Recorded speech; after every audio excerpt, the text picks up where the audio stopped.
Hello, everyone. Welcome back to another Tucker Tuesday. How we doing out there, chat? Happy Tuesday. Hope everyone's having a lovely day out there today. Here we go. Indeed, we have quite a bit of Tuck to get through and a whole bunch of stuff to go over. I'm feeling extra ranty tonight.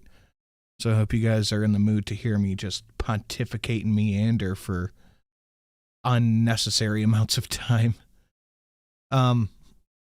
Oh boy. Had a great day for a change. Nice. Everyone loves a good day. Who doesn't? Biden should be visiting Ohio, not Ukraine. Oh, we will get to that. We will absolutely get to that. Oh, I have many feelings about this stuff. I have many feelings. I am incensed. I am very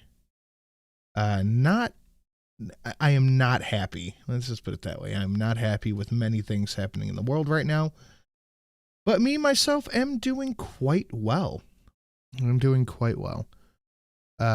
Pretty good day. Got back to exercising. Nicely done. I know just another guys out there getting ready to pump some iron, as it were. Had a little pain and could actually go out and do things. Nice. Nice. I'm starting my taxes. Not looking forward to that. But, whatever. What can you do? What can you do? Why is my phone going off right at the beginning of the show? Don't you people know I have stuff to do? Trump plans on visiting there? I'm sure he does. I don't know, man. My ears haven't shut like this since I worked in a coal mine. I'm like 40 to 60 miles from East Palestine. I don't know what that means. My ears haven't shut like this. Why the blue bar over Tucker's face? It's the Fox News graphic. Watch. You can make it move. All gone. I got host for $1,100. I hope I get host for that much. God bless. Sinatra, you can claim. What can I claim? What can I claim? Just put a Ukraine flag over the Ohio side and Biden will show up.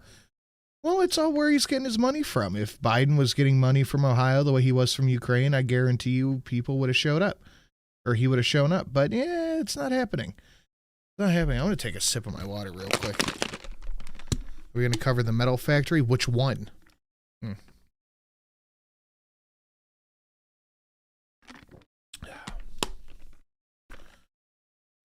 How is Shelly? She's good. She's staying at her mom's house, doing some dog sitting. Doing some doggy sitting. Is this going up on Rumble? No, because apparently to dual stream to YouTube and Rumble, I have to pay $20 a month, and I don't have $20 extra a month. Things are quite, so I am, it's just me and the boys at the house. So I bought food today. I bought food. I got a big pack of chicken breast. This is just meal for today and later food. Big pack chicken breast, broccoli, cheese, and macaroni noodles, some sauce. $50 fucking dollars. Like, God, I might not be able to afford food for the next 2 days. $50? All my bills came out this week. God damn. And I still got to shit out. Oh, excuse me. I still got to shit out fucking $200 to give my mom. What was it with the white women sitting on their dogs? What are you talking about? Chicken is crazy expensive right now. Yeah, it turned out really good though. It turned out really good. Yeah, that's what we were doing. I made buffalo chicken mac and cheese. And my 50 something dollars worth of food made this minus a portion because I ate one. The one with broccoli, that's mine for the day. That's when I go home, and then tomorrow. And then the top two are for the younglings. And I was like, God fucking damn. Yeah, buffalo chicken wrap for dinner costs $12 including tax. Ohio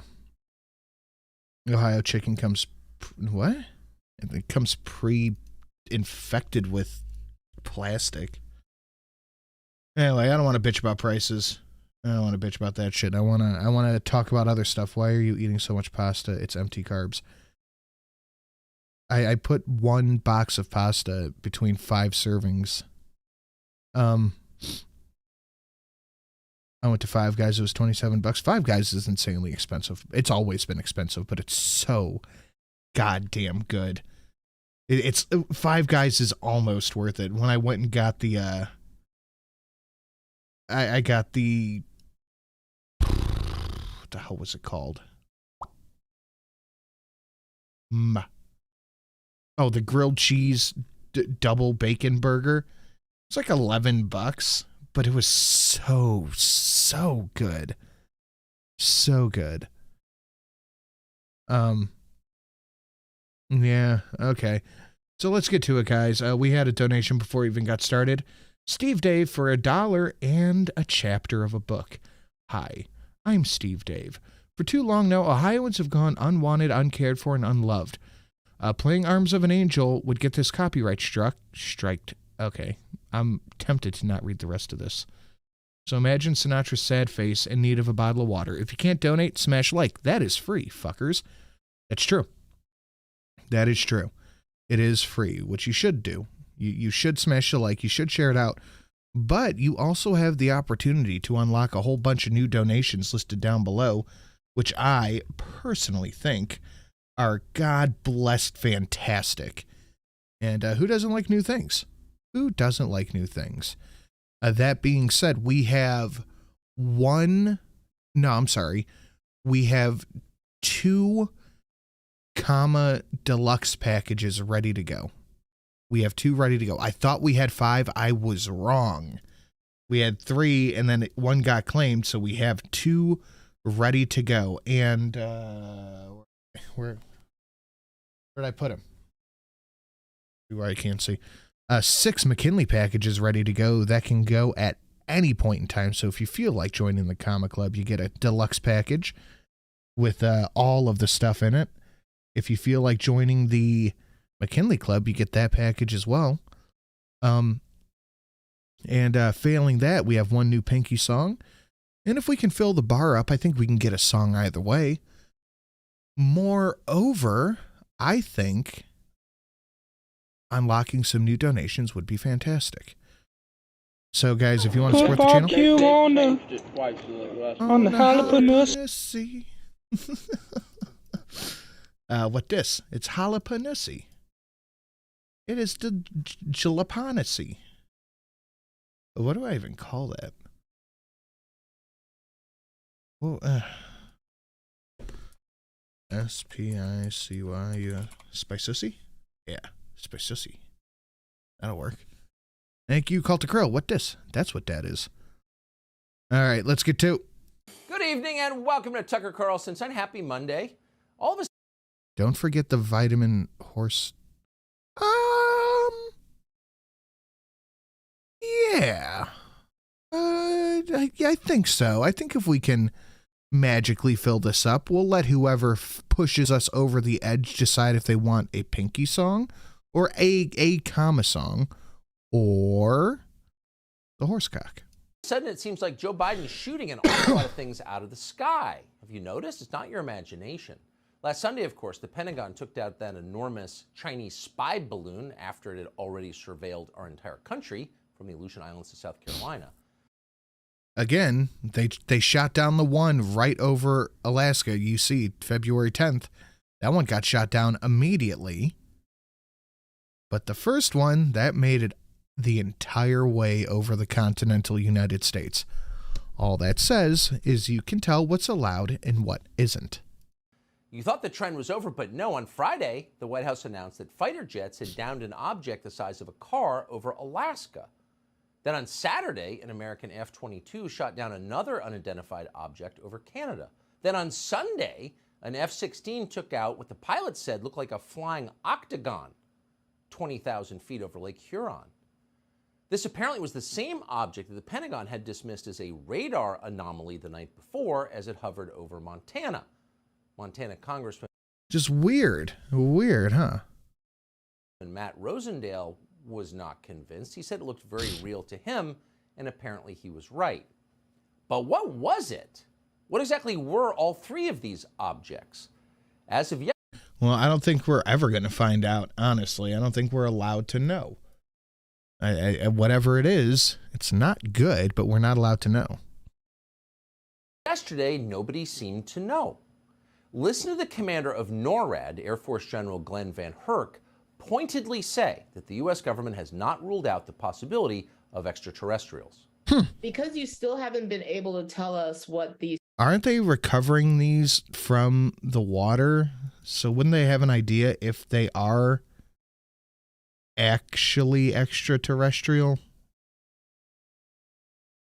things are that we are shooting out of the sky, that raises the question, have you ruled out aliens or extraterrestrials? And if so, why? Because that is what everyone is asking us right now.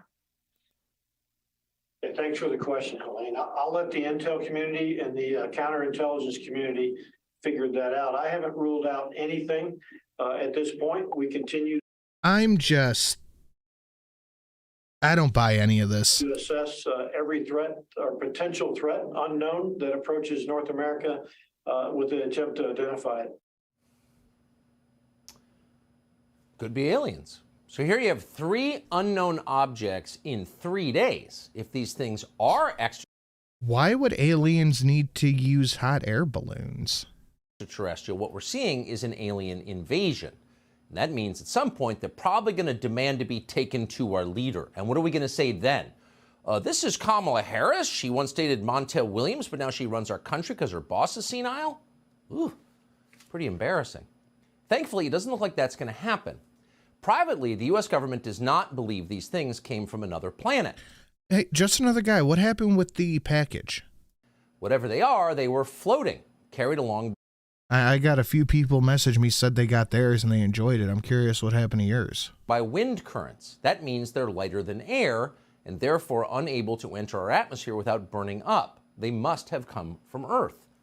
In other words, they're what we Earthlings call balloons. Balloons. Heard the word before? What's weird is that no one in charge is willing to say the B word out loud. Watch Flack John Kirby refuse to describe the flying octagon over Michigan. Can you tell us anything more about this octagonal object? How big was it? We're still trying to assess what that was. I'm not going to get into a description. I've seen the press reports about what it looked like. I think we all. Yeah, but then you said you were gonna get it back. Was that, did that not work? Do I need to dispatch? Oh, she did not return the phone call. Okay, I will send you out another. I gotta just make sure I have the correct address.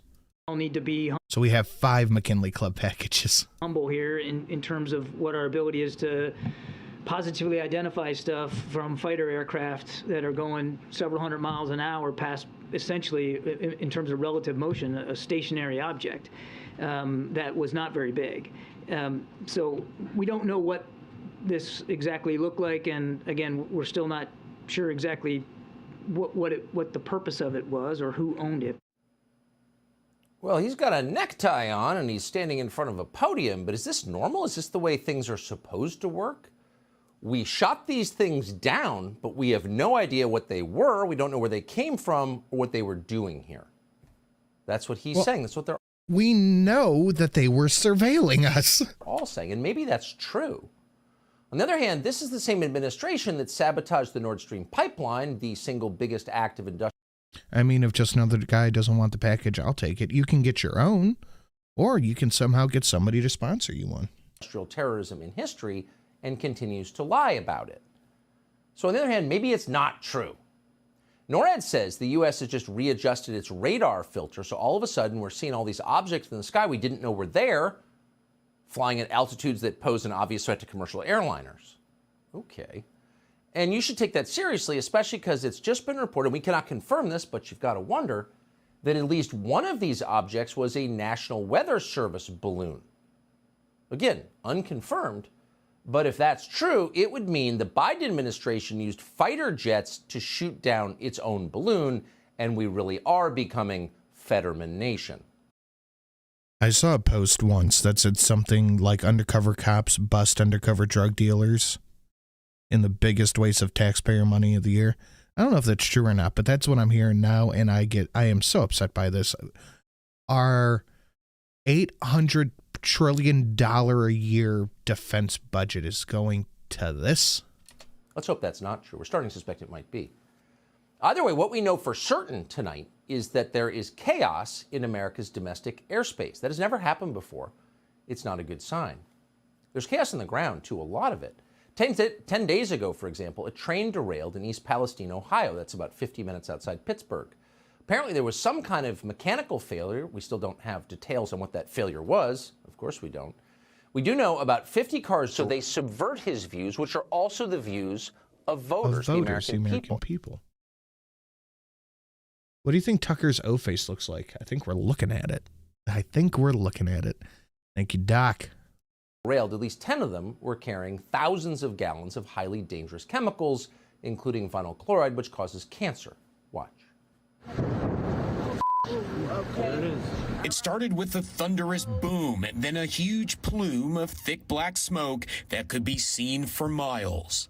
This was the moment officials in East Palestine, Ohio had been planning for, a controlled release of toxic chemicals from several train cars at the site of a derailment, one that has forced thousands from their homes. And all the way around, everybody's frustrated and like to go home. The decision to conduct a controlled release came just days somewhere between $700 billion and $1.3 trillion, somewhere between. Oh, time for another donut discovery. What does this one do? It's somewhere between $1,700,3 billion. It's the grocery shopping budget. It's the grocery shopping budget. Thank you, Fastonia. Much appreciated. Hope you enjoyed it. The train derailed in the rural Ohio community, sparking a massive fire. As the blaze continued to burn through the weekend, concerns quickly escalated. That's because 5 of the train cars carried the chemical vinyl chloride, an unstable material with the potential to explode, shooting deadly shrapnel up to a mile away and releasing toxic fumes into the air. We don't want to second guess anybody. We got to assume everybody involved was doing their best under a highly stressful situation. But did you see that mushroom cloud? That was caused on purpose. And maybe there's a good reason. Again, no second guessing. But what it means is those clouds of toxic smoke flew up and out. And that toxic smoke almost immediately began killing animals, dead fish. But it didn't have any effect. It didn't have any effect. It was totally safe. What you need to be worried about is your gas stove. Fish washed up on shore. As one hazardous materials specialist put it, we basically nuked a town with chemicals. So then representatives from the EPA, the Environmental Protection Agency, arrived to restore calm. Yes, an EPA spokesman explained, chemicals from the derailed train did enter the local watershed, and yes, they did kill fish. But the drinking water supply remains totally safe. The fish are dead, but go ahead and fill your thermos and brew some coffee. Yeah, did you see the video that came out of DeWine and the head of the EPA fake drinking some of the tap water? I don't buy that for a second. They should have gave them a shot of it and say this whole shot has to go down. Just fill up a glass of water. Everything's fine. Now, we don't know if the locals in East But then again, these are only the surface rivers we're talking about. There's no mention of any of the underground watershed, none of that. Palestine are drinking the water tonight, but we can tell you the Biden administration doesn't seem too concerned about it either way. Donald Trump got over because they don't give a shit. 71% of the vote in the county in the last presidential election. That's not exactly the Democratic Party's core demographic. Fentanyl, toxic waste spill, whatever. They're not our voters. And by the way, what does a chemical spill have to do with climate change? If you can't use it to sell solar panels, it's not really an environmental disaster. That's the rule in Washington. Well, no, I think Tucker's wrong on that one. The rule is, can we use it to get us more power or money, that's when they care. Biden has no vested interest in making sure Ohio's okay. He didn't win Ohio, so that's a huge knock against them. He's not making money from it personally or for the Democrat Party. The donations are not going to blow up for them, and he's not going to win votes by showing up. In fact, he stands on losing votes. I'm 3 hours away, and I'm not trusting anything. I am about an hour to an hour and 45 minutes away, and I can't afford bottled water. So no one in the Biden administration bothered to issue warnings to communities that might be in the path of those toxic mushroom clouds you saw floating up from the train wreck. Because no one cared enough to do that. Pete Buttigieg is the official who's supposed to be in charge. I mean, to be fair, my water tastes fine, so I think I don't think it's much of a big deal. Of our transportation infrastructure. I'm on a different watershed, though. Our water comes from the lake. Technically, he's the transportation secretary. At an appearance today, he seemed to have no idea that there was a train derailment in East Palestine, Ohio. His real concern, he explained, is that we have too many damn white construction workers in this country. We have heard way too many stories from generations past of infrastructure where you got a neighborhood, often a neighborhood of color, that finally sees the project come to them, but everyone in the hard hats on that project looking like, doing the good-paying jobs, don't look like they came from anywhere near the neighborhood. Yeah, that's the problem, Mayor Pete. Too many white guys in hard hats. Why? Well, you have to figure out what your priorities are. If you're the head of infrastructure and trains are derailing at a rate that is abnormal, and we have no working supply chain still a couple of years after, the very tenuous one at best, and your priority is white construction workers, I think that I think that this is a woke distraction that is going way far off the rails, and I don't know if he has a PR team, but he needs to fire them immediately because this shit does not look good. Why didn't we realize this before we built all this infrastructure that's now crumbling? It's actually not funny, and future historians will marvel at just how much damage one incompetent narcissist can cause when he's elevated to a serious job like transportation secretary. Here's a guy who could not on a bet, who could not at gunpoint change his own tire, who oversees our roads. But he needs to figure out how to breastfeed, and he needs to worry about white people working construction. Those are the priorities. This is why we need to yeet Mayor Pete. And on a side note, I think this is the first time we've ever had a stream goal that rhymed in I don't know how long. Be ashamed to let it go to waste. Railways and airports, all of which are crumbling from mismanagement and neglect. And not just from mismanagement and neglect, but also from actual acts of sabotage. Over the last 2 years, the FBI has investigated more than 40 cases of rail sabotage in Washington state alone, in one state. Now, a lot of those attacks involve so-called shunt devices. Those are wires stretched between tracks that interfere with the train's electrical signals and cause derailments. In one incident, so is that not terrorism? Just before Christmas in 2020, a shunt caused a train to derail in Custer, Washington. That train spilled 30,000 gallons of crude oil and forced locals to evacuate their homes. Well, that's not the environmental disaster that Joe Biden talks about, because, of course, he can't buy solar panels from the Chinese to fix it. But it was, objectively speaking, an act of terrorism. Okay. The interesting thing is, very often, in fact, in the majority of cases, people who commit acts of terrorism against infrastructure, whoever they are never punished. And the ones who are caught aren't really punished. Well, I think it depends who perpetuates it. If they found out that it was somebody who voted don't pee on the floor, use the Commodore. La la la la la la la la. Oh, that's good. I like that one. I don't think anyone else does, but I do. Pete the Puffer. Wait, Pete the Peter Puffer.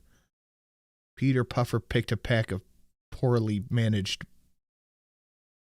railways. Damn it, that didn't work out. I guess Spookski. A woman who tried to destroy trains using a shunt got out of jail after only a year. Oh, just a year. So no one's paying any attention and no one really seems to care, because what does that have to do with environmental racism and climate? And possibly as a result of that attitude, there are an awful lot of train derailments in this country, many more than you may realize. In the last calendar year, more than 1,000 trains went off the tracks in the United States. Oh, how's that for a metaphor? Just today, 2 more trains derailed. One of them was in South Carolina and one was in Texas near Houston. The train near Houston was also carrying hazardous materials, as so many trains are. And let's not look over the fact that these trains are not supposed to be carrying hazardous materials through neighborhoods, but they're doing it anyway. What's going on here exactly? We're not even going to guess. But we can tell you the chaos is not limited to our rail system. There have also been many recent attacks on our power grid. Very few of those attacks have been widely reported. Last year, there were more than 100 attacks of them in the United States, attacks on our power grid. In North Carolina this winter, for example, nearly 50,000 people lost their power in freezing temperatures. And there was just one in, I want to say California, somewhere on the left coast. There was one there. When somebody shot up to energy substations.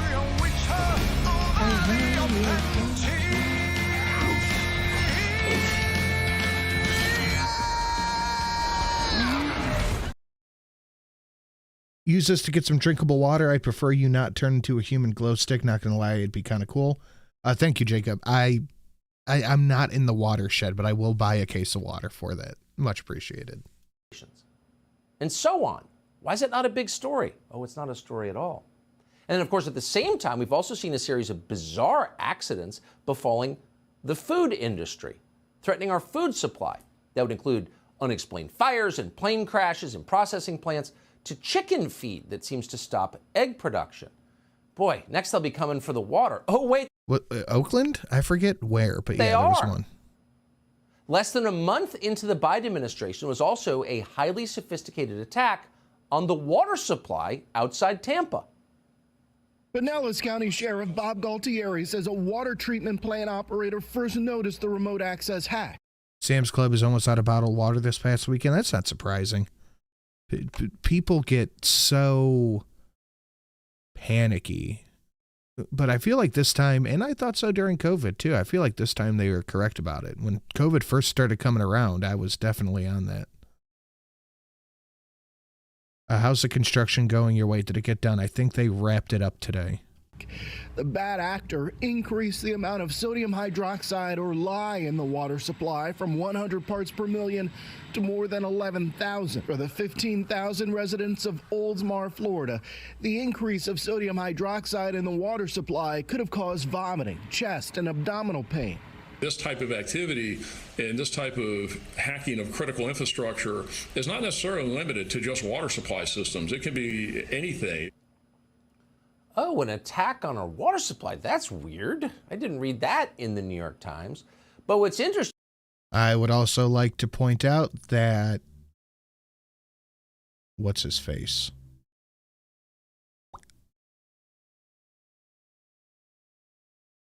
Klaus Schwab came out and said a couple of weeks ago that the next major attack is definitely going to be something regarding electrical grids or EMPs, something like that. So I think it should be pretty interesting to see how that plays out when people start attacking the electric grid en masse. Saying not to connect the dots or anything, that was not the only attack on our water supply that year. In January 2021, there was a similar effort to poison the water treatment plant that serves the San Francisco Bay Area. An unidentified hacker accessed the facility's computers remotely. According to NBC, quote, after logging in, the hacker deleted programs that the water plant used to treat drinking water. Now, fortunately, in this case, somebody noticed it. The next day, the attack was discovered and those programs were reinstalled, so nobody got poisoned. But they kept trying. There were similar hacks of water treatment facilities in California in August of 2021. There was one in Maine in July of 2021. There was one in... I wonder why these massive infrastructure failings aren't being talked about. That is certainly interesting. It couldn't be because these things would reduce trust in the people who are supposed to be running this and taking care of it. No. Pennsylvania in May of 2021, in Nevada in March, in New Jersey in September of 2020, in Kansas in March of 2019, and so on. So who's looking after our water supply? Water, that's kind of basic. Well, that's the job of the EPA. But what does protecting the water have to do with passing out cash in the name of remediating environmental racism? Oh, nothing! Liquor and whores. Dope and Oscars and baloney. Liquor and whores. I believe it's time Because for... you need me, Springfield. Your guilty conscience may force you to vote Democratic. But deep down inside, you secretly long for a cold-hearted Republican to lower taxes, brutalize criminals, and rule you like a king. Oh, solid donations, back to back. Thank you, Streamlabs ID something something. I believe it's time to water the tree of freedom. Yes, they are destroying the country indeed. Thank you so much. I'm sorry, it doesn't say your name. It just says Streamlabs ID. A person is smart, people are dumb, stupid, panicky animals, and you know it. They're just right this time. Yeah, that is exactly correct. Thank you guys very much. Much appreciated. We're about a quarter of the way to goal. So they're not paying attention. In fact, they're not paying attention to such an extent that even the Washington Post, which is a shill for the administration if there ever was one, pointed out that, quote, for more than 2 decades, the EPA has not been resourced or organized to secure the nation's water and wastewater sector against physical and cyber threats. Wait a second. So nobody's paying attention to the most critical infrastructure, not the racist roads, but food, water, energy, transportation infrastructure. You know, the stuff that people need to live that we have somehow decided unilaterally to put in the controlling hands of our government, which has proven that they can't even control themselves, let alone all of this other stuff. I mean, there's no way that can go wrong. Food, water, energy, infrastructure. What does that add up to? Oh, that adds up to a country. You can't have a country without those things. And in every single case, whatever the cause, our food, water, energy, and infrastructure are being degraded. Who knows why? If you didn't know any better, you think there might be a war going on. Why is no one talking? It's a war against us. Talking about this. Subscribe to the Fox News YouTube channel. It just happens to be that right now, Ohio is the one getting sacrificed for this war. Ohio is a generally red state with a lot of blue leanings, and it just so happens that this effect leaves most of the blue areas out of reach. From Lady Monteceros, let's take a look at this. After 17 years of inactivity, just 2 weeks before the train derailment in East Palestine, Ohio, the CDC edited the toxicology profile for vinyl chloride from 100 parts per million to 100,000 parts per million, massively increasing the lethal exposure and removing info about how the chemical affects children. No shit.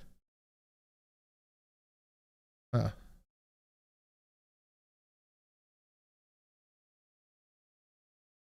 That's fantastic.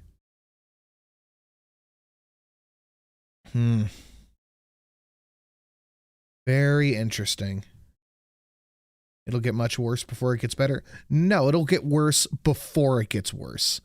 I don't mean to be too black-pilled, but I don't see a better coming anytime soon. I almost sent that right back to you. I don't see a better coming anytime soon. It's an equally amazing but much happier story. So a few days ago in Iowa, an 83-year-old man was driving with his dog to go ice fishing. He had a fishing shack out on the lake. Then the man's Jeep fell through the ice and into the lake. Several rescuers jumped into action because Iowa is an extremely nice state. And one of the rescuers was a 17-year-old high school student called Joseph Salmon. He was ice fishing with his mom when he saw the Jeep go under. He was able to help save the man and his dog. And so we wanted to talk to him tonight, and we are. Joseph Salmon joins us. Biden's only losing more and more of his mind. Well, how much of it was there to begin with? Because I think we have seen that this man barely can walk, let alone speak, let alone make decisions that change the lives for 375 million people. Joseph, thank you so much for coming on. Few things scarier than someone going under the ice. How did you help get this man and his dog out? So as soon as I seen him go into the water, I turned around and yelled at my mom and told her he went. I'm sorry, we got to skip the puff piece. We interviewed. I'm just not interested. The comedian Roseanne Barr on Friday, and the conversation was so interesting. We asked her to stay for an hour for Tucker Carlson Today, which we shot. And we learned during the course of that hour that this is a very deep and interesting person who has seen a lot and learned even more. We talked to her about getting fired from ABC, but we also wound up in a long conversation with her about her relationship with God. The whole thing was amazing. Here's part of it.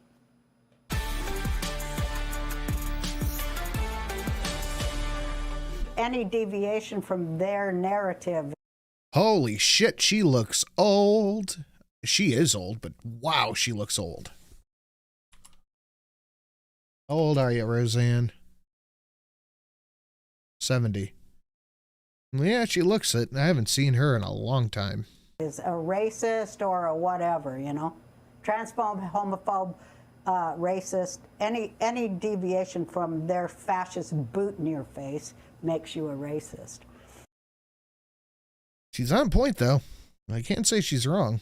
But I said, you know, the first 5 people that called me a racist and said, how could you do this?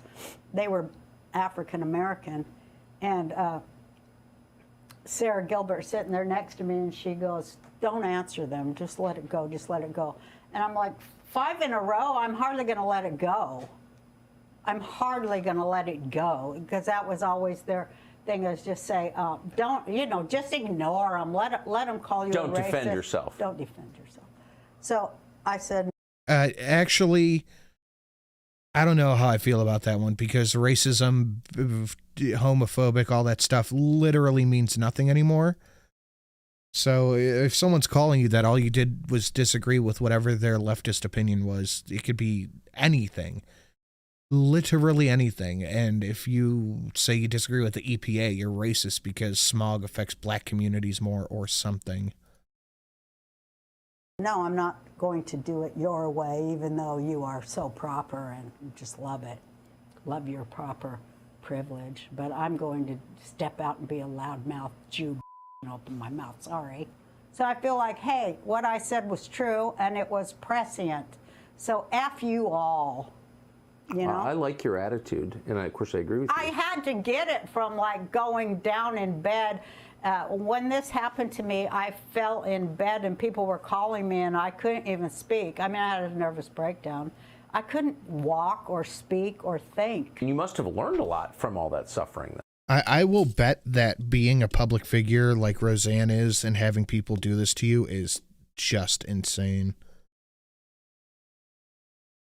Like, that's got to mess with you so badly.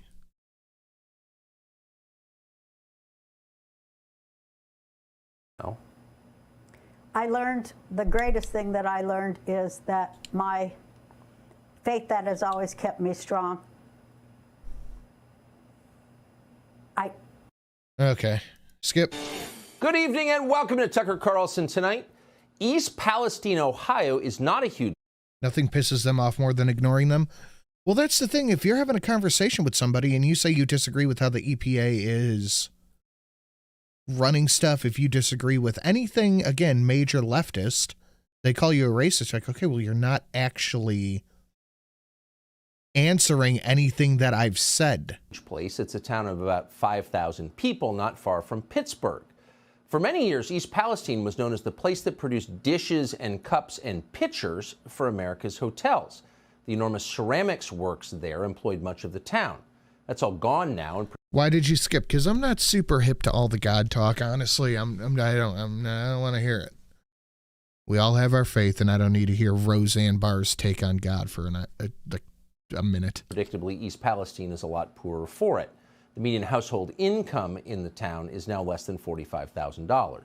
East Palestine is overwhelmingly white, and it's politically conservative. More than 70% of the voters in the surrounding county supported Donald Trump in the last election. That shouldn't be relevant, but as you're about to hear, it very much is. 11 days ago...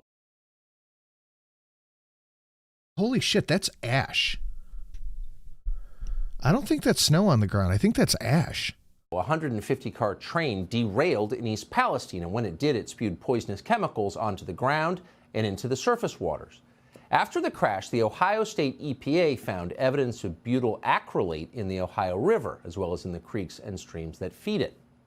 Now, this was a concern for more than simply East Palestine, given that the Ohio River supplies drinking water to about 1/10 of the entire U.S. population. And where is that 1/10 of the population? Can we pull up a map? Map of Ohio River water supply. Images. All right, here we go. River basin. That. No, I want to see it flow into the Mississippi. Here we go. We'll go with this one. Open image in new tab. So there's that. And I'll zoom it out a little bit. So these are the states down the Mississippi. So you got Tennessee, all that shit, Alabama, all that down there. Now let's see. Yeah.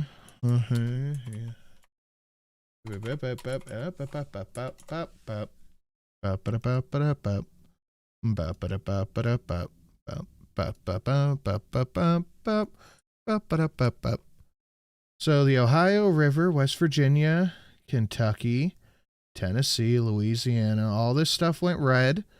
Alabama, all this went red. I'm just saying, it's interesting. Just side by side. Let me see if I can find a better one. Ohio, Mississippi water supply to... oh, here we go. This is perfect. An image in new tab. Oh, there we go. The Ohio River. Now we're just going to look at this. The Ohio River to Appalachia, Cumberland, Memphis, Tennessee, all this shit. Interesting. Just interesting how that works out, isn't it? I'm sure the two are not related. I'm sure the two are not related at all, but the entirety of red stateness sans a little bit of Illinois, which is the red areas of Illinois, all are now poisoned.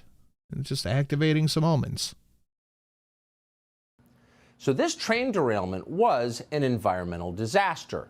Not an environmental disaster like climate change is, but an actual environmental disaster. A disaster that's hurting actual... The S is silent? No, it's not. Sam, is your S silent? People. And then it got worse. Several days after the derailment, officials decided it was a... Well, we got to watch out. Illinois and Arkansas are right next to each other, and all their water is now poisoned. A good idea to set fire to the spilled chemicals. And the result of that decision was a giant toxic mushroom cloud over the entire region. You're seeing a picture of it on your screen right now. So given the evidence... 15 out of 102 countries in Illinois went blue in 2020. I'm willing to bet the 15 counties that went blue are all on the lake's watershed, not the Ohio River. Illinois is a pretty big state. In crisis in East Palestine, how did the federal government, did the Biden administration respond? Well, under... Is the S silent at you? Yeah. Pete Buttigieg, the Department of Transportation, which responds to train derailments, took decisive action. Pete Buttigieg announced... God, that picture of Pete is so funny. We need to yeet this fucking goober. something called Transit Equity Day. That's yet another day that we celebrate race-based federal funding that despite the train derailment does not apply to East Palestine because the people who live there are the wrong color. So instead, Buttigieg's DOT announced an $80 million project to improve the roads in Philadelphia and $24 million for the roads in Detroit. Sin is being extra feisty tonight. The S is silent. Both of which vote Democrat. And then Mayor Pete talked about perhaps the most pressing problem in this country, which is that we have too many white construction workers. Mayor Pete said not a single word about East Palestine, Ohio. Because he doesn't give a shit. Like, I don't know how much more plain he needs to make it. What is it going to take for the... I think that was God telling me to shut the hell up. But what is it going to take for the general populace to realize that these people are actively advocating for you not only to be hurt, but...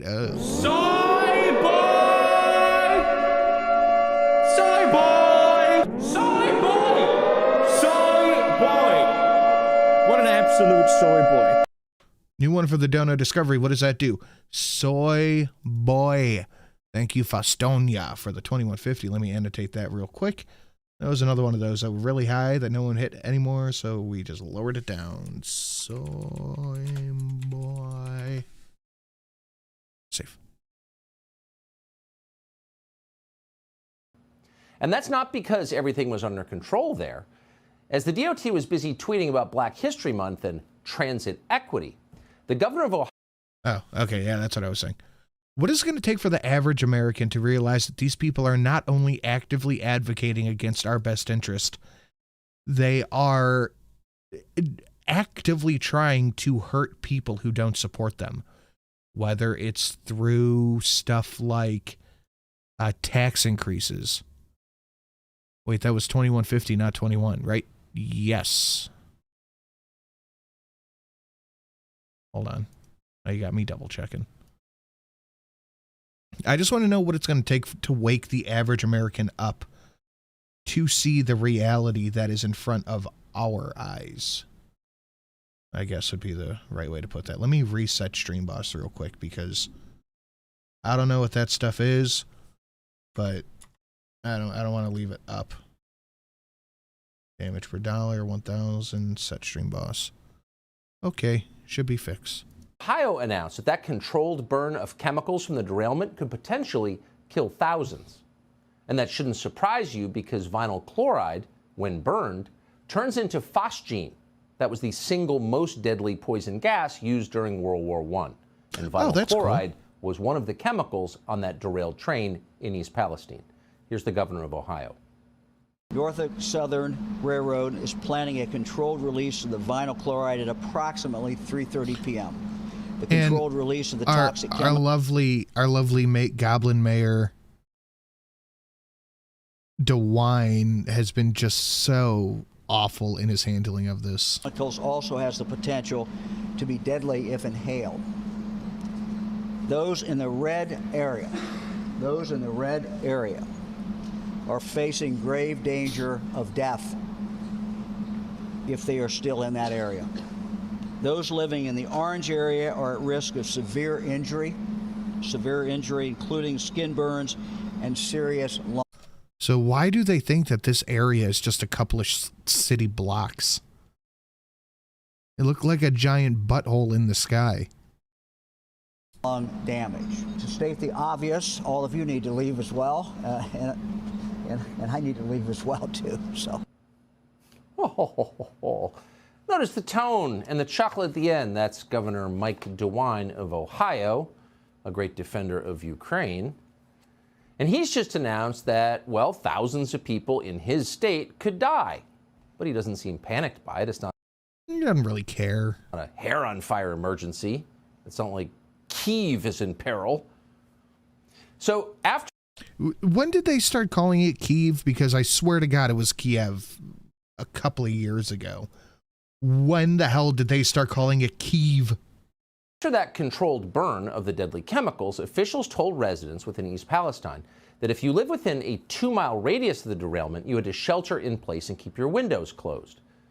Residents closer to the mushroom cloud were put up in a hotel. Within days, they were all let back into their home without. And apparently, apparently, there is a spate, I guess would be the right word, of kids going back to school with rashes in the area. Whoa, what is disconnecting? The Department of Transportation in Washington saying a word. As one hazardous material specialist put it, the whole town may be unsafe as a result of this. Watch. The railroad company was responsible for this, and before these people went back to their homes, their homes should have been tested. Their homes should have been cleaned. From the onset, these people were being marginalized in an effort to mitigate this. And at first they were being told, go get a hotel and keep your receipts and we'll reimburse us. East Palestine. Oh, so you have to have the money to put down to get a hotel. Keep your receipt, and when the government gets around to it, they'll give you the money back. You're never gonna see a dollary-doo. Palestine is a very poor community. Some of these people don't have the money to go get the hotels and do all of and all this stuff. This really looks like a nuclear winter. And I said, well, pretty much, yeah. We nuked this town with chemicals, and this is what they're getting. Ignored? Now, imagine if this had happened in, well, the favored cities of Philadelphia and Detroit. Think about it if it happened in Martha's Vineyard. Holy shit. DeWine laughing, Biden smirking, Secretary of Defense shrugging, a bunch of liars. Mayor Pete not showing up. Lots of poor people in those cities. Everyone feels for them. Everyone wants them to be safe. Imagine at the same time this has happened in Washington, D.C. What's going on, man? And say Georgetown. Well, the National Guard would be called in. There'd be no mushroom cloud of toxic chemicals on the horizon. We can promise you that. And of course, in both cases, if this affected the rich or the favored poor.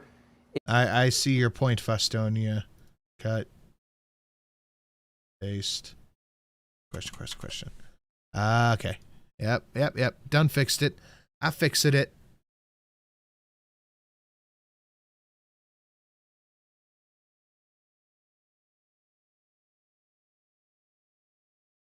It would be the lead of every news channel in the world. But it happened to the poor benighted town of East Palestine, Ohio, whose people are forgotten and, in the view of the people who lead this country, forgettable. So no big deal. The hazmat specialist in that video, Sil Cagliano, explained to local media that it's not just vinyl chloride on the train. That's not the only threat. There's also ethylene gas. And we're quoting, "You're looking at 5, 10, 15, 20 years down the line until you see potential long-term effects. This stuff seeks low-lying areas. It could be in sewers. It could be in nooks, crannies, and crevices." Of course. That's how poison gas works. Ask anyone. I called it Kiev and got called racist because Ukrainians are their own race now, apparently. I just want to say something that would get me a strike so badly, but I will just settle for yeeting peating. Streamlabs down below, new donations. And for done. And that would explain the effect that the chemical weapons expert just outlined, would explain why fish and animals are dying in the area without explanation, though of course the explanation is very obvious. So let's remove any doubt about this. Everything was fine.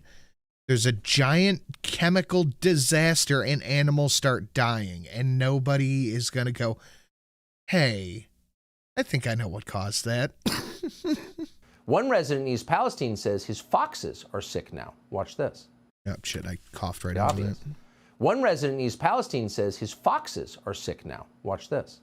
Taylor is an ODNR registered fox keeper. A couple of his foxes broke their legs trying to run after the initial derailment. One of his foxes even died. Out of nowhere, he just started coughing really hard and just shut down, and he had liquid diarrhea and just... Oh, shit, I think I might have whatever this fox has, too. I have a cough and diarrhea. Went very fast. Taylor tells me all of his foxes have been sick and acting different since the weekend. Some have abnormally puffy faces and... Yeah, they're animals living in the chemical hell. including the one he's holding. He says they are not eating properly. Many are dealing with stomach issues and are acting lethargic. This isn't how a fox should act. He's very weak, limp. His eyes are very watery and weak. He looks sleepy. Some of the foxes are pacing rapidly in their pen, another sign they are not well. Yeah. Pay attention to the animals, always. There's a reason the phrase canary in the coal mine is a cliche. So after all of this becomes public, that the water and the air... All right, they've crossed the line about a John Wick in this bitch who's with me. I mean, we have the John Wick donation. That is a fantastic one if you guys want to start getting an idea. In and around East Palestine, maybe in the region, could be contaminated. Finally, Pete Buttigieg, the Department of Transportation, decided to weigh in, quote, "Our federal partners at EPA are on site and monitoring indoor and outdoor air quality." Oh. Uh-huh. That makes me feel a lot better. Ooh, air quality. What about water? That is a good one, that John Wick. Oh, water. What does that have to do with climate change? Well, it's the one thing you can't do without. After about 2.5 days, you die. But they're not even checking the water. I'm with you. I'm just saying, you guys want to do it. It's 45 on the thing. They're only checking the air a week after people were let back into their homes. And according to Mayor Pete, the EPA hasn't even screened 200 homes in close proximity to the burn that wasn't organic or accidental. It was authorities burning it. So they just don't care, actually. Could that be clearer? While residents in East Palestine were inhaling toxic fumes, Mayor Pete was joking about the Chinese spy balloon his boss allowed to fly across the country. He's a funny guy. Watch this. I mean, if you look at what the American transportation systems have faced in the last 2 or 3 years, partly Trump. He's talking about Trump. Because of the pandemic, we've faced issues from container shipping to airline cancellations. Mm-hmm. Now we got balloons. That's right. So you're completely incompetent, There's never been a cabinet secretary this flamboyantly incompetent and this so obviously uncaring, almost to the point of evil, if we're being honest about it. And then the little joke at the end, that was Mayor Pete yesterday, nearly 2 weeks after the disaster in Ohio. Now, was this disaster predictable? Well, we're not sure. Netflix made a movie about it last year. A train derails in Ohio and spills toxic chemicals everywhere. Some of the locals in East Palestine were actually extras in that film.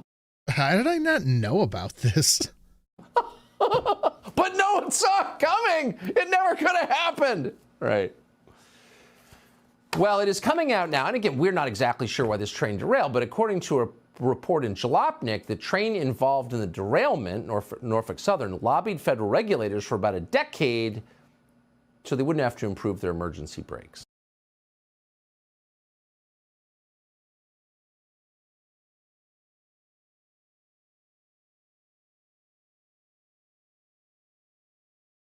Oh, man, I am so happy with how that one turned out. It's such a good one. This is what we need to do to the tyrants in this country. Oh, big agree. Big agree. Thank you so much, Steel Fang. The Biden administration, like the previous two administrations, didn't push the issue. Yes, this pleases me. I mean, you know where to do it. And apparently the emergency brakes on this particular train failed during this incident. Now, again, there's a lot of propaganda here. There's unions involved. There are a lot of people who will benefit from assigning blame to this disaster. So we're not going to endorse any theory about why it happened. We're only going to note that Mayor Pete, who's in charge of finding out why it happened, doesn't seem interested at all. And like everybody else in New York, Washington, and LA, he's just kind of pretending it didn't happen and telling us little jokes. But we are interested in why it happened and in its effects. Subscribe to the Fox News. And they just cut him off, I guess. Okay, I guess just cut him off. And not like he was making a good point or anything. Jesus, come on.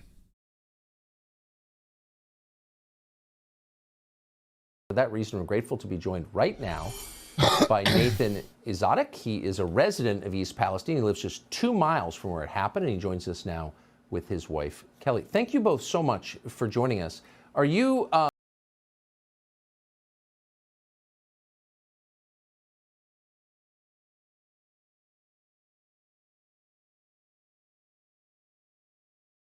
it's so good.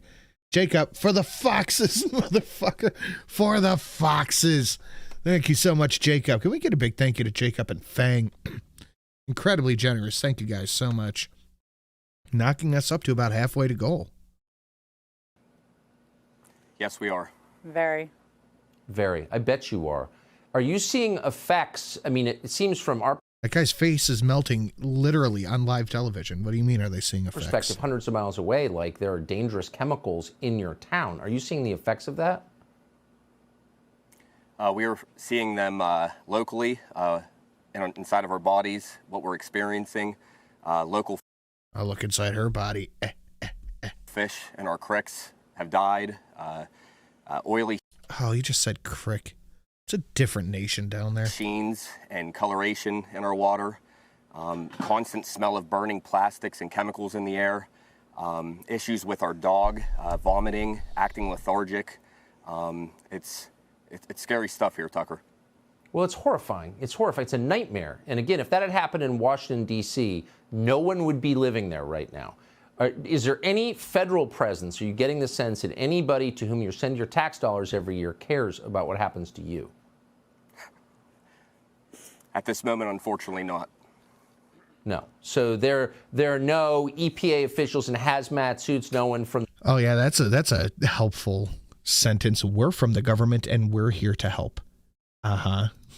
I've never heard of a less helpful group of people. God, would you play? Department of Transportation's walking around trying to figure out how this happened, how to prevent it again, that you have seen. Nobody's knocking on our door. How many of your neighbors are still there? Our neighbor across the street and our next door neighbor, they came back on this past Saturday as well when we returned back home. What the hell is Saturday? And that was days after when they said it was safe to return, and we still didn't feel comfortable. And as soon as we got into the Ohio line, we immediately smelled the chemicals yet again. And since then, I now have the chemical burns and reaction rash on my face, and my throat is getting irritated again, and feeling very uneasy, very uneasy. I bet your throat's irritated because you talk like a fucking retard. So sorry, and I'm just... Thank you, Jacob. It's the day after Friday. Assuming, looking at the numbers, I've never been to East Palestine, but it looks like a lot of people there probably don't have anywhere else to go. That's just the thing. We actually just moved here last May and got a nice 14-acre property, a place to kind of call our final home, and we're outskirts of the town where the incident happened, but in town, I mean, it's a very small-knit area, and a lot of them are lower class and low income, and fortunately, we had a place to go on Sunday whenever we got the 2-mile evacuation order, but a lot of those families... So his face doesn't look like that naturally? I don't know. It kind of looks like he opened up the Ark of the Covenant. Unfortunately didn't, and this should have happened on Friday, whenever... When the initial crash When it initially happened, and the chemicals were, for whatever reason, not released or known, and in my... Feels like the movie The Crazies. I haven't seen it. I have not seen it. Is it worth the watch? My opinion, and in my industry, there's a paper trail with anything, especially when it comes to rail cars. There are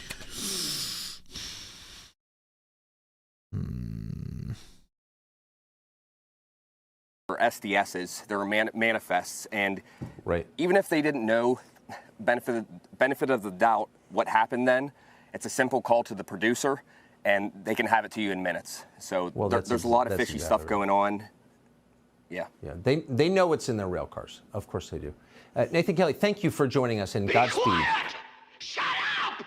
Sorry. It's the D between Friday and Saturday, you numpty. I know my Appalachian is not up to snuff.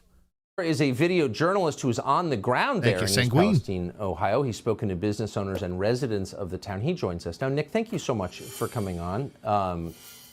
makes me feel bad we're not there, but we're glad that you are. What's your assessment of the town right now?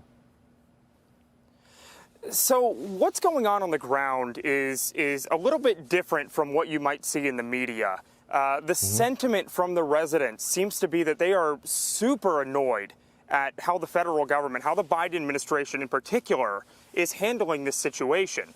You have the EPA in particular, they won't talk to any of the residents. You have people that are right up there. I spoke with a small business owner that was, their business was right in front of where the explosion was. They can't get anything out of the EPA. Saying if you lived with me, I'd share eggs with you. Well, thank you. Did he just do an Amberism? Yes. There's a video of a person in Ohio pouring milk in coffee and it sizzles. Yeah, that happens sometimes. The federal government came in for a few days, took over their entire business, would not let them in, okay? But also wouldn't talk to them and wouldn't give them a plan, wouldn't tell them anything. And that's exactly how it's going for everybody that's in this town. So they don't know if they're going to be abandoned by the federal government, and they don't know if their town's going to be wiped off the map. They 100% are going to be abandoned by the federal government. What do you mean? And it's really sad when you're talking to these people because they are terrified that this town that they grew up in, that they've lived in for their entire lives, is going to be completely demolished by people having to leave, people scared to even come back to the town. There's a myriad of people that do not believe the EPA's assessment that the town is okay to go back into. So they just haven't bothered.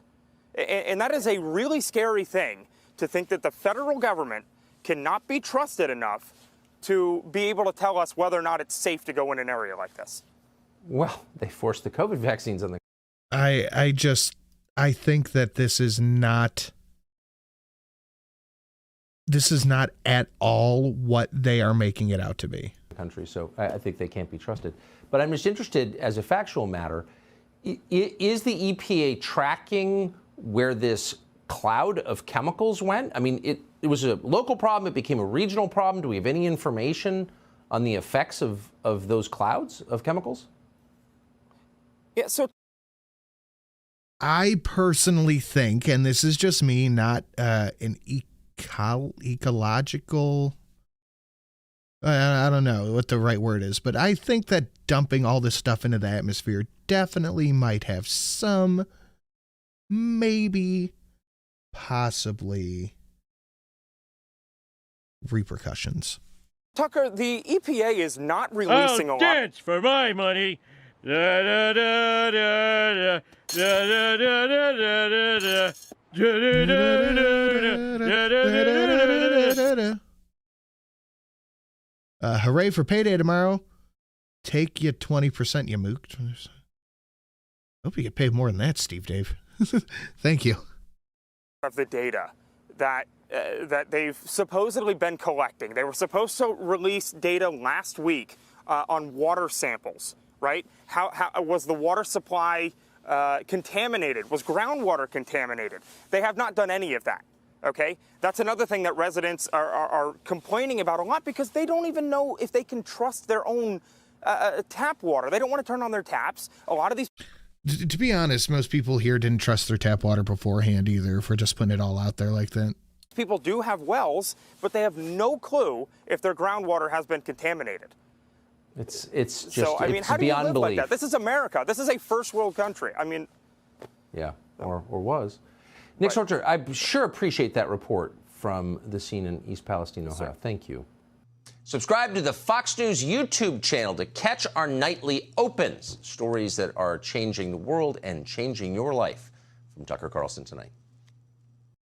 Good evening and welcome to Tucker Carlson Tonight. East Palestine, Ohio sits directly on the border of Pennsylvania. It's just feet away. So anything significant that happens there in East Palestine, say a toxic mushroom cloud rising thousands of feet over the town, is certain to affect the state next door. And that's why 3 days... Viva in the chat said, but how will this affect Ukraine? Well, it's optionally taking money away that would go to Ukraine. And that's bad. So actually, what you don't realize is that everybody saying that East Palestine, Ohio needs help, they're actually pro-Russian. After a train derailed there, spilling a great volume of dangerous chemicals onto the ground and into the water, Josh Shapiro, the governor of Pennsylvania, held a press conference about it. Shapiro announced that authorities had decided to set those chemicals on fire, and that was a very good thing. No one should be unduly alarmed.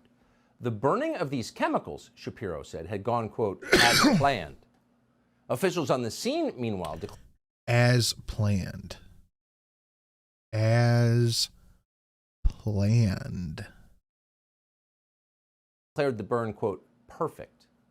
Mike DeWine, the governor of Ohio, agreed with all of this. The people in charge, the railroad's engineers, and the state officials overseeing them had everything under control. So 2 days later, evacuation orders for residents were officially lifted, both in East Palestine and over the border in Pennsylvania. That was last week. In the subsequent days, a lot of people have wondered out loud, I am willing to bet money that these people will never get reimbursed. was it really a wise decision to light thousands of gallons of vinyl chloride on fire, releasing a World War I? If only it was Palestine, then they might actually get some help. Well, that's the thing. If you're in America and you need help, yeah, you're probably not going to get it. Probably not. Arrow bioweapon into the air over a populated area. Was that a good call? And was it really safe 2 days later for people to go back to their homes? And if it was safe, how do we know that? Is anyone in charge actually monitoring with any accuracy the level of deadly chemicals in the air, ground, and water in and around East Palestine? Well, no, apparently nobody is. And that's highly upsetting when you think about it. Talk about a failure at all levels. The first duty of government is to protect its citizens. So it's bad. And it's very bad news for reckless politicians like Josh Shapiro and Mike DeWine, who are both just fucking useless in every sense of the word. Greta Thunberg for $1. You have stolen my air, my Ohio with your train wreck, and yet I'm one of the lucky ones. People are suffering. People are dying. I added that bit. We are in the beginning of a mass extinction, and all you could think about is sending money to Ukraine. How dare you? Thank you, Greta. have helped make this disaster much worse. So tonight, both DeWine and Shapiro are desperately trying to revise their previous statements about the so-called controlled burn. Both have now decided that the toxic mushroom cloud over East Palestine, the one they signed off on and endorsed on television, was actually a bad thing. It didn't go as planned. It wasn't perfect. And both governors have now identified the villain here, not as themselves, no, of course not, but as the railroad, Norfolk Southern. Both are considering lawsuits against the company. In an act of amazingly brazen butt covering, Josh Shapiro even wrote a letter to the White House and the Transportation Department, claiming that Norfolk Southern was, quote, unwilling to explore or articulate alternative courses of action to their proposed vent and burn. It was very obvious, he says, that there was probably a, quote, safer overall approach for first responders, residents, and the environment. That was very obvious. He just never said anything about it. It's remarkable. And for the record, we are not defending Norfolk Southern here. We're only pointing out that Norfolk Southern had the strong endorsement of Josh Shapiro and Mike DeWine when it set those chemicals on fire and caused the mushroom cloud. But remember, when they did that, not only did they have the strong endorsement, but these leaders who don't know shit from shit were like, oh, this is perfectly fine. I completely think that there's no reason at all that we should be upset by this. Why? Why? Why aren't you playing? The Biden administration endorsed it too. According to Pete Buttigieg, Biden officials were on the scene. Yet somehow they never said a word about the mushroom cloud until pictures of it evoked outrage on social media. And of course they didn't. They didn't even notice. It had nothing to do with equity or climate change. East Palestine is a poor white town that voted for Trump, so honestly, who cares? No one in the Biden administration did care, and that's an atrocity. The people whose indifference made it possible should lose their jobs, beginning with Pete Buttigieg and extending to governor's jobs. I don't know how you can continue to say that Pete Buttigieg is not only doing a good job, but should remain inside his post when this is the kind of stuff that's happening unfettered, get it? Under his tutelage? I guess would be the right word. Like, clearly he's not only not doing a good job, but he's handling everything poorly and ignoring what he should be doing. I don't get it. Shapiro and Mike DeWine. They didn't care, and they got caught not caring. Even tonight, Mike DeWine clearly still doesn't care. Here he is insisting everything's fine. So if it were your family, Governor, you'd be okay? This guy is the doltest of dolts to ever dolt. Why aren't you playing? Sending everybody back home? Yeah, look, I mean, we indicated that. Tutelage means teaching. Is Buttigieg not teaching you how you should be hiring your construction workers, you bigot? We're going to continue to test the air. We're going to continue to test the water.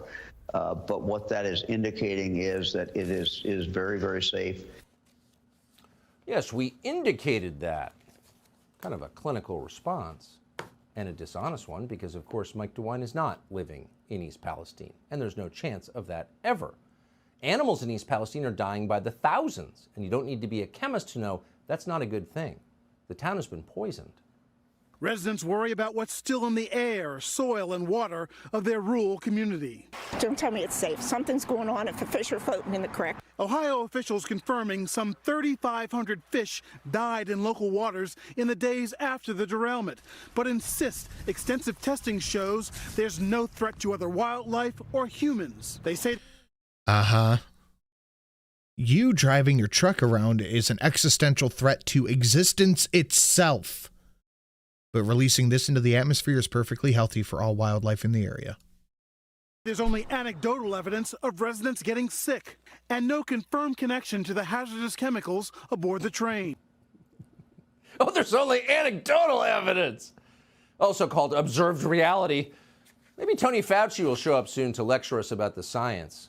Amanda Bashirs will probably not listen. She lives there, 10 miles from East Palestine in Lima, Ohio. She says that even at Lima, at that distance, burning chemicals smell like chlorine and hurt her eyes. And she also says her chickens, and this is not a good sign no matter what they say, are dying without explanation. So I walked up to a cage, and this is what I found.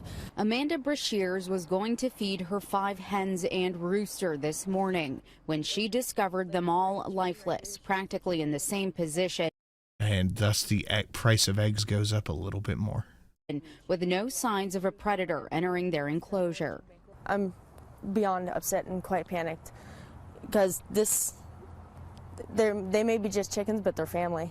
Brashear says her chickens were alive and well yesterday. She believes the smell following the detonation of the train. Of course, it's not. Of course. Carrying chemicals that derailed in East Palestine. And we're halfway to goal and eating peating. It's not bad.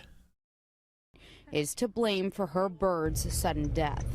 My video camera footage shows my chickens were perfectly fine before they started this burn. And as soon as they started the burn, my chickens slowed down and they died. If it can do this to chickens in one night, imagine what it's going to do to us in 20 years. So as always, if you want to know what people really think, ignore what they say. Words are cheap and people lie. It couldn't possibly be the poisonous gas. No, that's actually super healthy pro-Ukraine gas. You just have to be a lookout for it. Watch what they do. Mike DeWine may say it's safe to be in East Palestine, but you'll notice he's not spending the night there. One woman who does live there noticed that federal officials, while assuring everybody everything was fine, were wearing hazmat suits. When you watch people that are investigating, they all have these giant hazmat suits on, but somehow it's safe for people to go back to these homes. They only evacuated a mile out-ish. Anybody outside of that, you're kind of on your own. If you want to leave, you can leave. If you want to drink bottled water, go for it, buy it. Yeah, we're not going to give you any of that, though. If you want to, but it's all on our own dime, and this is caused by, a company who makes billions of dollars, and we're forgotten about. So the people who live there obviously want some answers. It's totally safe, says the guy in the hazmat suit. So residents of East Palestine Center gathered for a town hall. The mayor has just told residents that he has not heard from anyone in the White House, didn't until yesterday, when it started to become a political liability for them. Mayor also said he has no idea where Pete Buttigieg is tonight. Subscribe to the Fox. Yeah, of course, because Pete Buttigieg not doing anything. So he has to worry about how he's going to chest feed his child.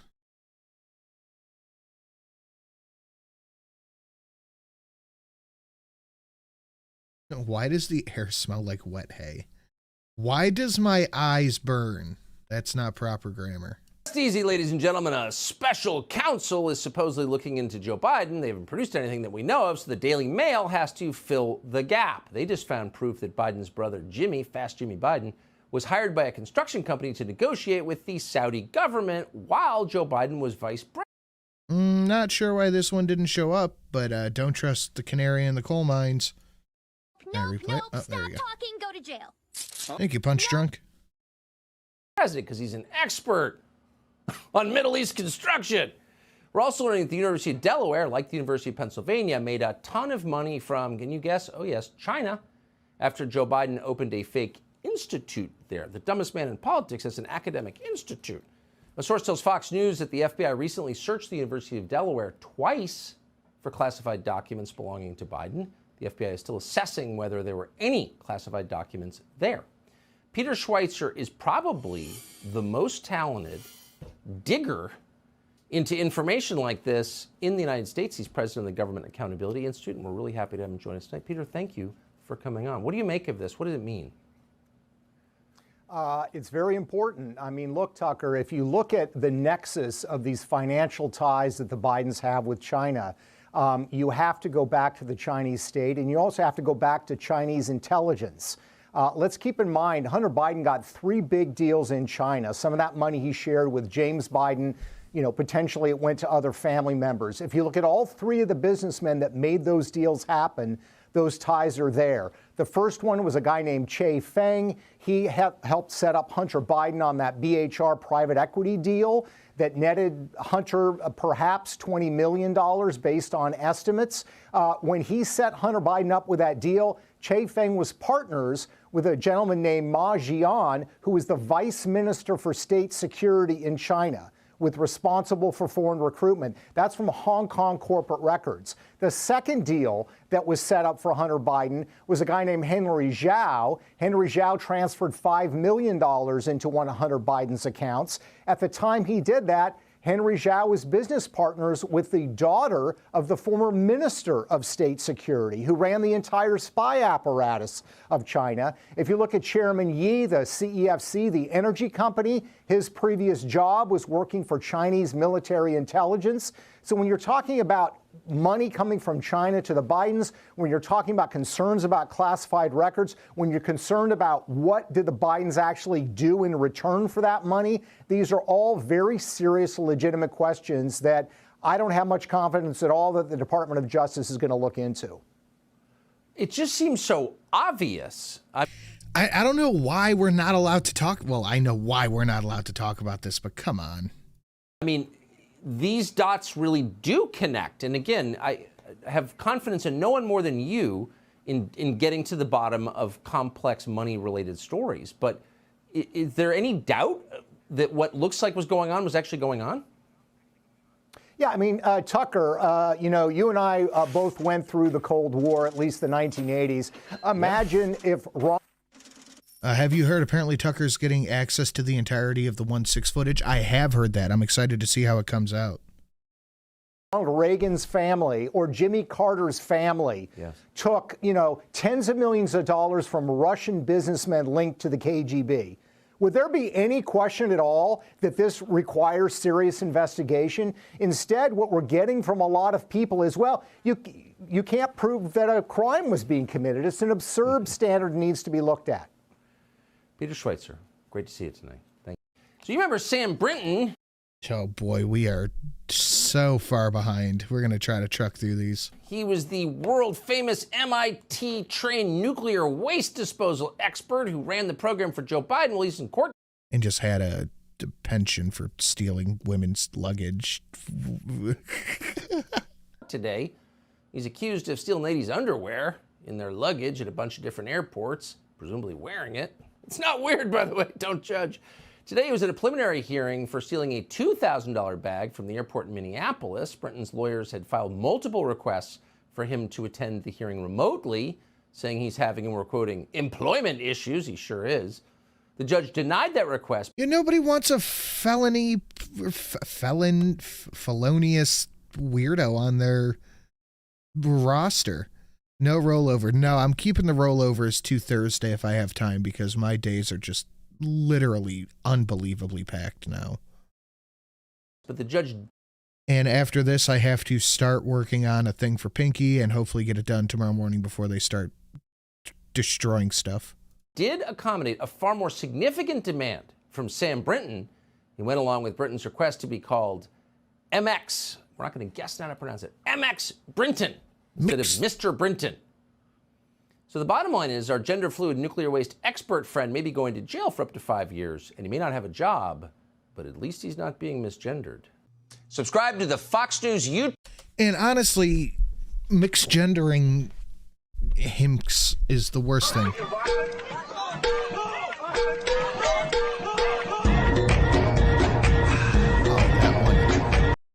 That one is off. I might have to remake that one. Let me try one more time.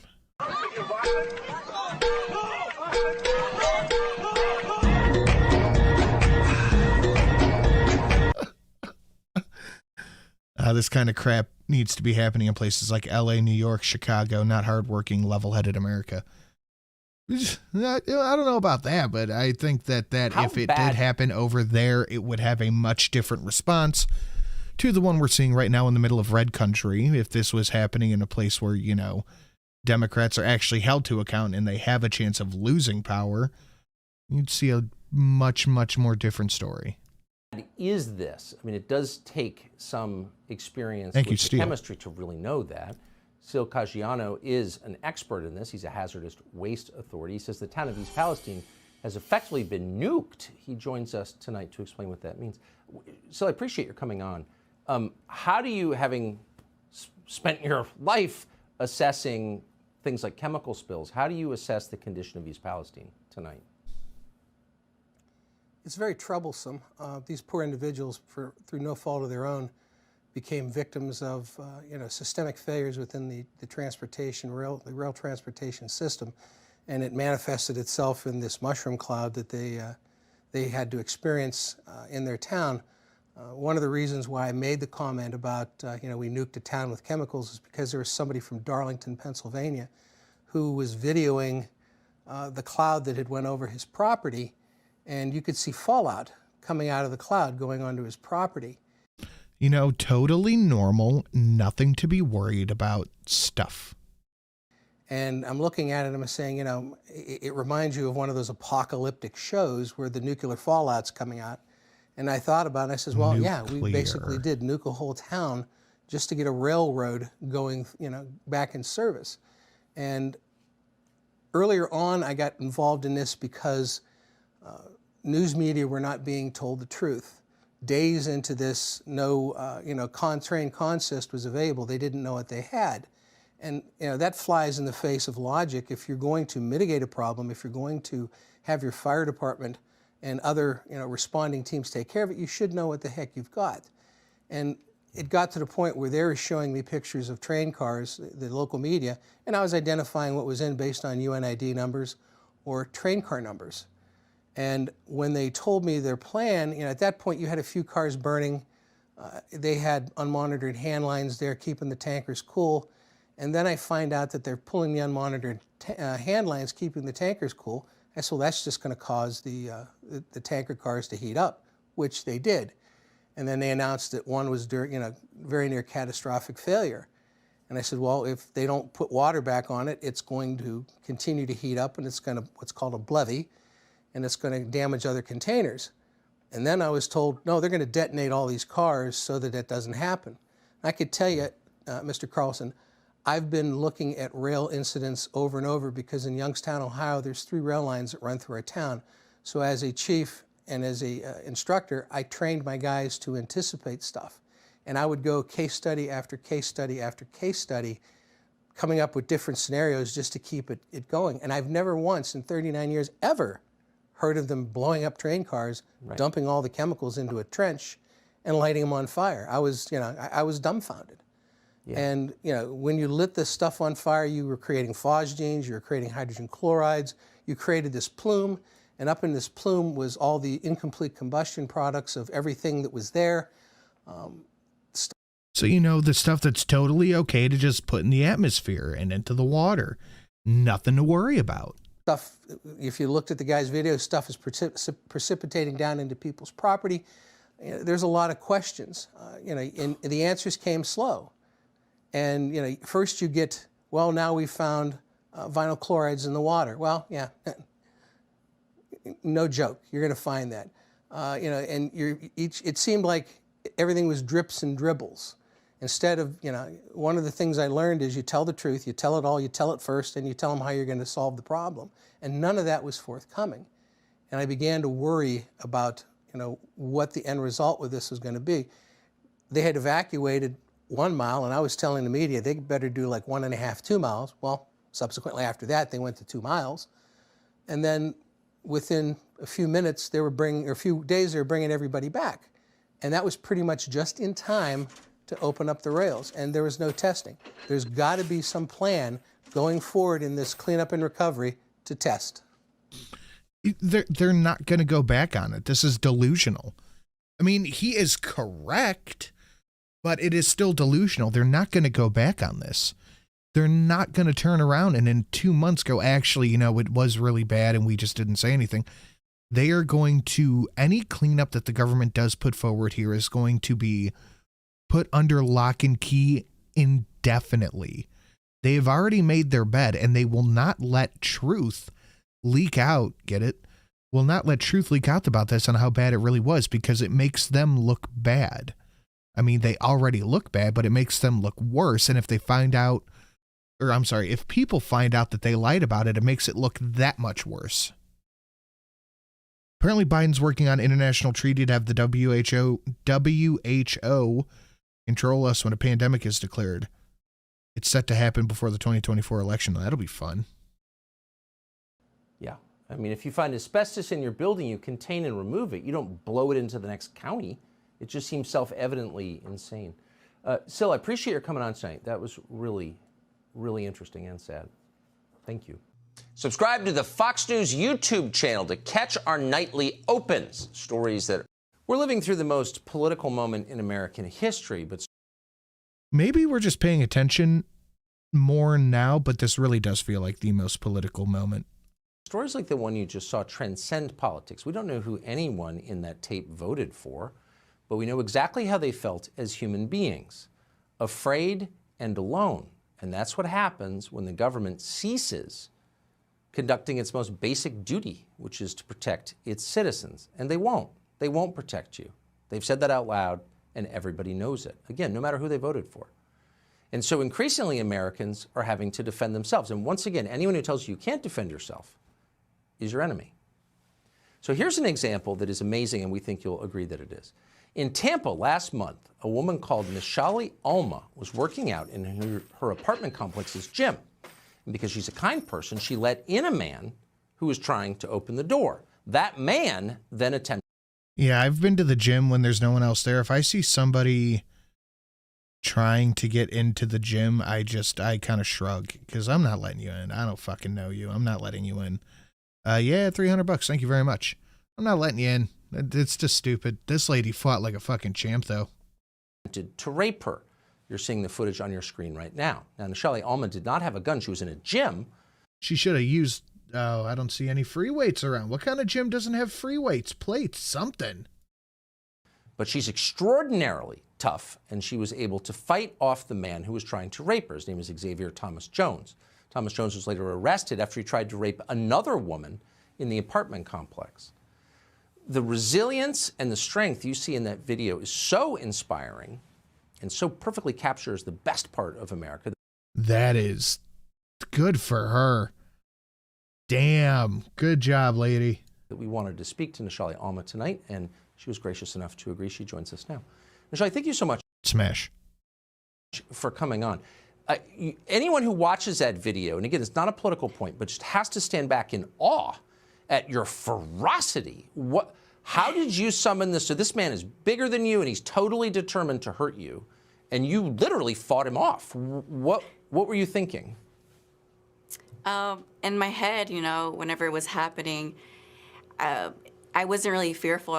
It might be time to reevaluate your innocent until proven guilty approach to the law with stuff like this, yeah. With stuff like this, it's on camera, and they still didn't get him. It's right there. I mean, we are 300 to goal, but we have like 15 minutes left if you guys want to smash it in. We have not seen the 200 in a long time, and that still stands as top 5 favorite for me. At all in my head. Or 2 Witchers, you know, there's plenty of stuff. It was just, I got to fight him. I got to do something, you know, and he was. You could blow the goal away with a stack. Yeah, it's up to you. Equal to me. He wasn't bigger than me. He wasn't anything more than my size. And I kind of took that to my advantage, to my own head, and I fought him. There's a moment in the tape I've watched like 4 times. It's so interesting. He comes towards you, and he hasn't even grabbed you yet, and you determine this guy is going to hurt me. He's an enemy. You don't lie to yourself. You just immediately go after him. You can tell. You can tell if someone's coming at you with malicious intent. And a lot of people don't do that. They lie to themselves. Why were you able to know exactly what this man's intention was? Right. It's because my mom always told me, don't let anybody ever approach you or touch you if you don't know them. And as soon as he approached me, I knew I had to push him off or do something. Yeah, well, you certainly did do something. And the guy just finally gave, you were so ferocious with him that he just finally gave up. Yeah. After a little bit of wrestling on the ground, I yanked out his beard hairs and... Oh, God damn. And he eventually gave out. So I mean, this is the scene I think that a lot of... Looks like Donald Glover in the This Is America video. People, women particularly, fear. You're alone in the gym at night and some rapist comes in and tries to literally rape you. What advice, having lived through it, would you give people watching? You know, like I said, some people forget their key fob and they do let people in. Yeah, no, I don't care. I don't give a shit. Call me an asshole, because I go very early. Call me an asshole, call me whatever you want. If I see you knocking at the door and you don't have your key fob, the thing that's attached to your keychain, you're either in walking distance or you don't go to my gym. I'm not letting you in. I don't give a fuck. Be as mad at me as you want. I don't care. Fuck you. Unless I know you. Unless I know you go to the gym. When I go to the gym that early in the morning, there is half a dozen people that go there. So I've recognized this. Oh, yes, this one. Body was supposed to be the ultimate symbol and the weapon of your righteous rage, but it can't even keep up with me, can it? It ends now. Final Kamehameha!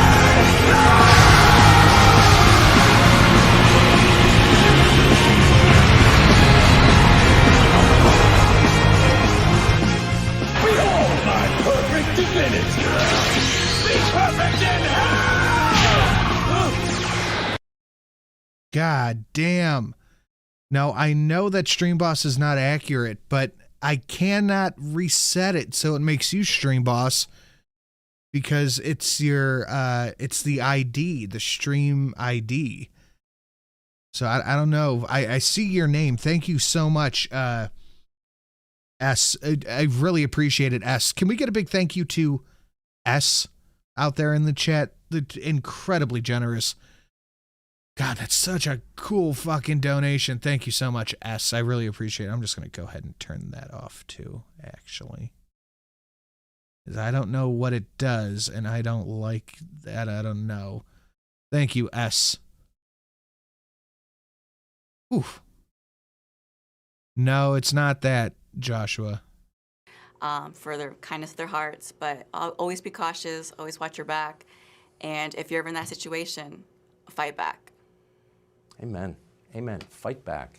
That is, it's just wonderful. But thank you for what you did, and congratulations on succeeding. Thank you. But yeah, I see the same half dozen people every day. Oof, I am all in a flutter after that. I see the same half dozen people every day. If I see a different face I don't know knocking on the door trying to get inside, you know what I'm not going to do? Let you the F in. I don't fucking know you. I don't know you. So I'm not letting you in. You could be mad at me, but yeah, sorry, you're staying outside, stupid. He's the ratings king, now doing the documentary thing. You know who I'm talking about. Oh, God. We have made it 3 seconds into Gutfeld talking. They call him Tucker. Tucker, smart as can be. No one you will see. My life, but I never watch TV. So I tap all that video. I'm like, all right, no more pizza for me.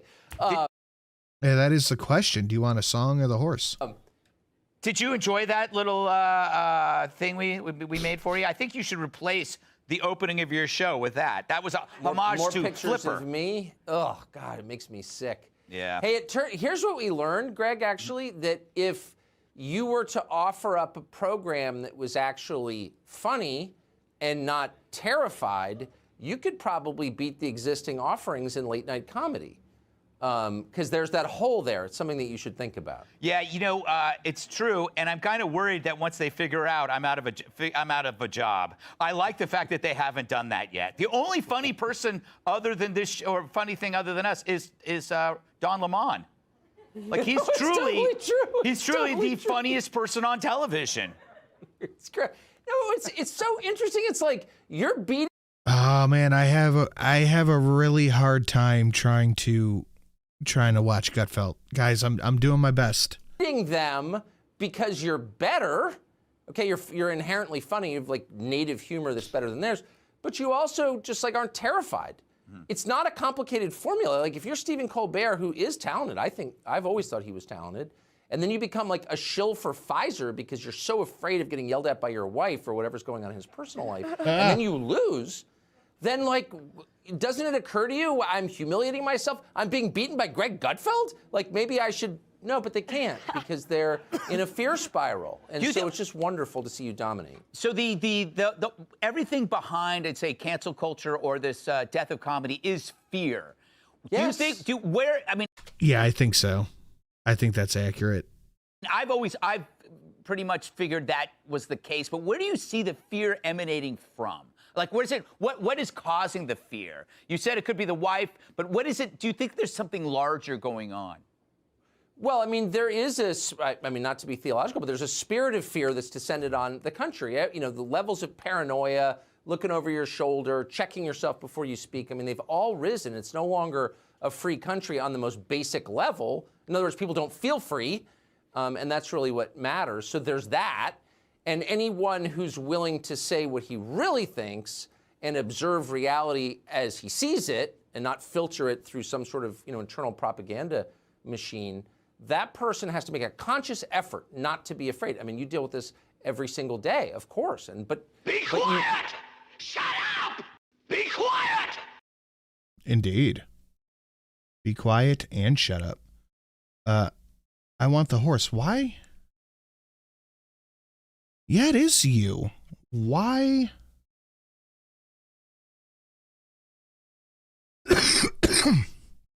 Why is it doing that?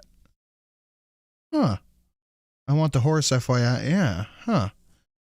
Interesting.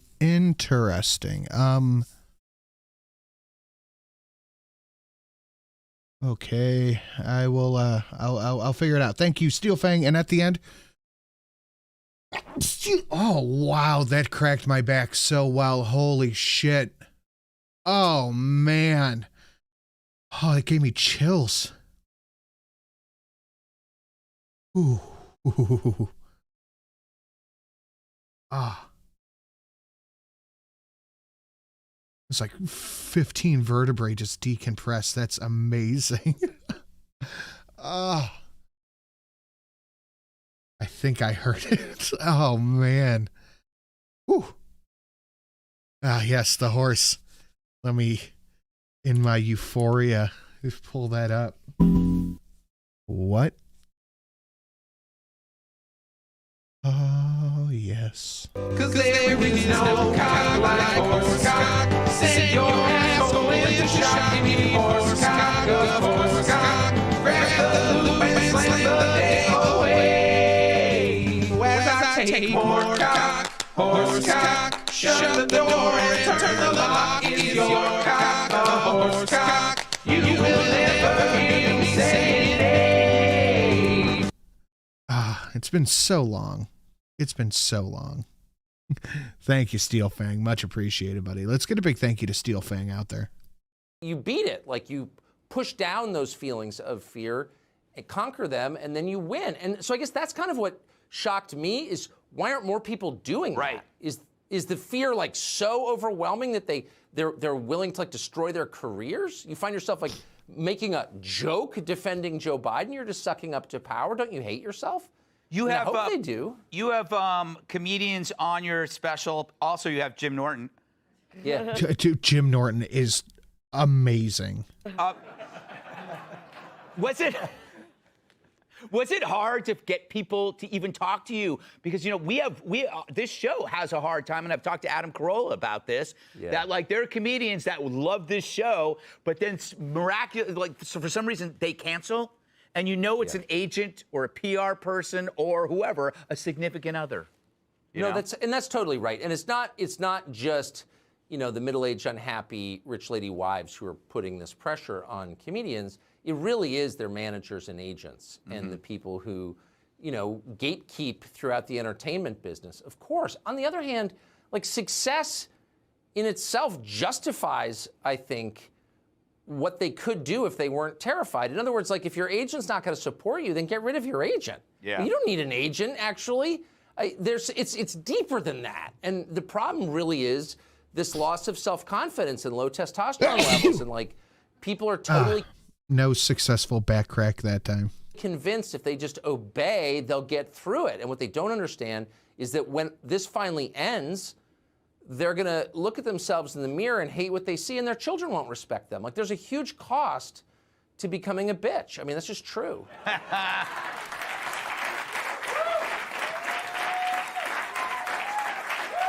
think I got time for one question. I was thinking about, like, what were my favorite comedies growing up, and would they be able to do it today? And I was thinking immediately of Animal House, which is, I think, the first real comedy I saw in a movie theater. It was rated R. I saw breasts. I'd never seen it before. But I think about that movie, and I don't think you could do that movie. Are there any movies that you love that you know couldn't be made now? Or even sitcoms? That's really, I haven't watched a movie probably since Animal House. I'm just not a movie guy. But I'm pretty sure. Man, how do you do that? I love movies. That the whole Otis, he loves us scene would be banned. Yes. He just couldn't say anything like that. And of course, it was hilarious because it was true. Like, comedy's only funny when it's true. And that's why when they crush the comedians, when they control the comedians, like, you should be very worried. It's not just like some neurotic guy, you know, in a comedy club can't say exactly what he wants. It's much deeper than that. It means. So I have started a journey as my background noise a few days ago, that I am going through the entirety of the Star Wars catalog, and I am halfway through the original series. I'm going in order, you know, Phantom Menace, Clone Wars, etc., etc. I am halfway through the original one.